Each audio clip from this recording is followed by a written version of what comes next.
Hi, scholars. This is Miss C, and it is reading time. I want you to shout, "It's reading time." We'll be reading an engagement text and a decodable. Materials. So go ahead and put your thinking caps on. Ready? We have 3 new learning targets for today. Please follow along with me as I read them. Our first learning target says, using evidence from the text, I can answer questions about the text, "It's raining." The second learning target says, I can read the high frequency words, everyone, everybody, where, your, people, afternoon, and snowflake. The last learning target says, I can read the decodable text, solid, liquid, or vapor. Read aloud. Listen carefully as I read today's engagement text, "It's raining." Afterwards, I'll ask you some questions, so make sure you're listening. I'm Water. I love raining down fast. Of course, I also like showering down in a nice light drizzle, or floating down as a soft snowflake, or storming down as an icy hailstone. I've done it all more times than you can count. Why, I sprinkled your grandparents when they were kids. I've soaked knights in shining armor. I've even drenched dinosaurs that lived millions of years ago.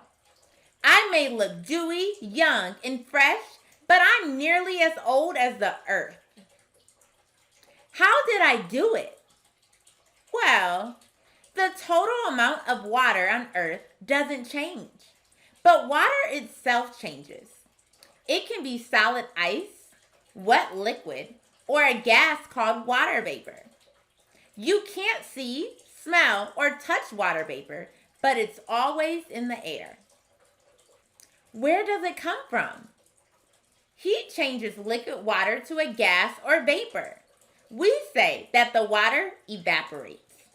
If you put a spoonful of water in a cup and place the cup on a sunny windowsill, you'll see that in a few hours, the cup will be dry. The hot sun heated the liquid water, changing it to water vapor. Heat from the sun evaporates surface water in oceans, puddles, and wet ground too. The water vapor goes into the air, where it gets pushed around by the wind and carried high into the sky. But the higher you go in the sky, the colder the air gets. When water vapor gets cold enough, you guessed it, it changes from gas to liquid. We say that it condenses. You can see for yourself. Fill a glass with some water and lots of ice. Wait a minute or two, then touch the glass. The drops of water on the glass are condensation. When water vapor in the air touched the cold glass, it changed into liquid. Have you ever seen your breath on a very cold day? That's condensation too. The cold changed the water vapor in your breath to a little cloud of tiny water droplets. High up in the sky, water vapor condenses into clouds of tiny water droplets too. But there are zillions of droplets in a cloud, each too teeny for you to see. Inside the cloud, the tiny droplets bump into one another and join together. They make bigger and bigger drops. When the drop gets big and heavy enough, the cloud can't hold them anymore. They fall out of the cloud as raindrops. If it is cold enough, the drops may freeze into ice instead and fall as snowflakes or hailstones. Back on Earth, some of the rain runs into streams or rivers that flow into the oceans. Some rain soaks into the ground and gets trapped in deep wells. And some rain collects in puddles.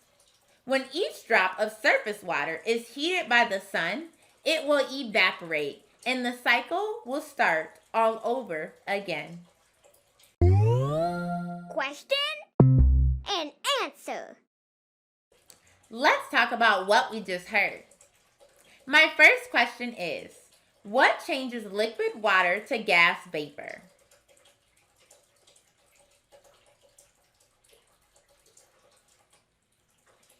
If you said heat, I want you to give yourself a silent celebration.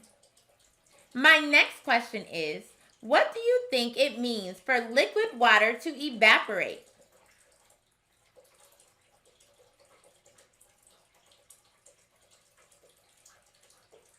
When liquid water evaporates, it turns into vapor. Wordwork. It's time for us to look at some high frequency words and add them to our snap or trap chart. Here we go. The first word is everyone. In this word, we see two smaller words combined to make a compound word. The first word is every. That has all of the sounds we'd expect. The second word is one. Starts with the letter O, but it sounds like W. That's tricky. So everyone goes in the trap column. Our next word is everybody. This word is similar to everyone. We already know that every is a snap. The second part, body, is a closed syllable followed by Y. Since this word has two syllables, we would expect that Y to make the long E sound. And it does. Everybody is a snap word. The next word is where. I see an open syllable, we. Next, an apostrophe, and the letters R-E. Make this a contraction for we are. This word is a snap. Our next word is your. This word is another contraction because it has that apostrophe. It has a tricky vowel team OU, which we learned says ow. But we don't hear that sound. So your is a trap word. Here's our next word. People. People has a consonant LE syllable at the end that sounds like pull, as expected. The first syllable, though, is tricky. We see an O, but we don't hear it. So we know people is a trap word. Next, we have the word afternoon. This is a compound word. The first smaller word, after, has a closed syllable, F, followed by an R-controlled syllable, ter. The second small word, noon, has a vowel team that we know should sound like ooh, and it does. Afternoon is a snap word.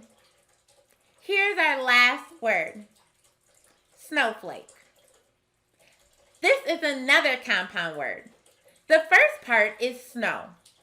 The vowel team OW can say ow or the long O, which it does here. The second part, flake, follows the rule of magic E syllables. Let's put snowflake in the snap column. Go ahead and give yourself a pat on the back for making it through the snap and trap activity. Fluency. Now, we will read our decodable reader, solid, liquid, or vapor. Try to remember these high-frequency words, and as we read together, jump up every time you hear one. The high-frequency words are everyone, everybody, where, your, people, afternoon, and snowflake. Watch for the blue underlines to help you know when to jump. Here we go. Everybody on Earth uses water every day. We're surrounded by it. People drink it. Water plants with it. Some people even swim underwater for fun. But does everybody know that water can change its shape? Starting from the top, we have the high frequency words, everybody, where, people, people, and everybody. Stay on the lookout for those blue underlines and make sure you jump every time you hear a high frequency word. Water has been on the earth forever, but water does not always look like the water you drink from a glass. This type of water is called a liquid. A liquid is wet, like the water a firefighter uses to put out a fire, or the water that crashes down a waterfall. Water can also be a solid. Solid water can be the ice cube you put in your drink in the summertime, or it can be the snowflakes that softly fall on a winter afternoon, or the hard hailstones that come down during a hailstorm. Water can also be a vapor. You cannot see or touch water vapor. Heat from the sun turns water from the earth into vapor. The vapor goes up into the sky. When the vapor gets cold again, it turns into rainfall. So, it changes back into a liquid. Okay, listen up, everyone. You're going to take a little quiz. Listen to the examples in each of the next 3 pages. Say what kind of water you would see: liquid, solid, or vapor. Example number 1. A woman is making coffee with very hot water. There is steam rising from the coffee pot. Is this steam, a liquid, a solid, or a vapor?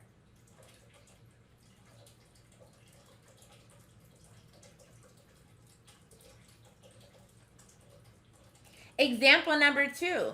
A football team has a game on a very hot day. They buy a big bag of ice cubes to put in their cooler to keep the drinks cold. Is this bag full of a liquid, a solid, or a vapor?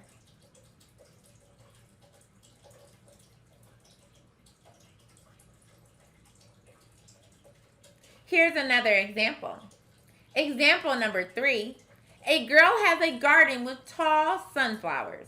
She takes a watering can out and waters the sunflowers. What would she use to water the plants? A liquid, solid, or vapor?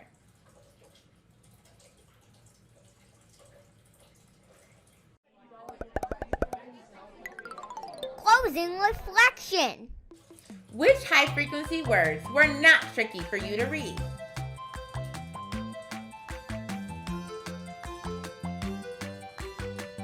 Which were tricky for you to read?